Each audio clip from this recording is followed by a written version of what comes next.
اسی سے اپنی نفس کی تربیت ہوتی ہے، اس کو سمجھایا جائے۔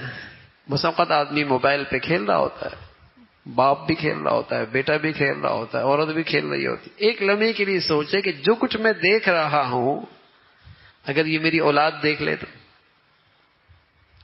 اس حرکت کو اگر میرا شوہر دیکھ لے تو، اس حرکت کو اگر میرا والد دیکھ لے تو، میرا استاد دیکھ لے تو، ظاہر یہ حرکت نہیں کروں گا نا۔ تو ایک لمحے کے لیے سوچ لے کہ اگر یہ دیکھ بھی لیں تو میری دنیا آخرت کا وہ نقصان نہیں جتنا اس ذات کا دیکھنا جس کے ہاتھ میں میری دنیا آخرت ہے۔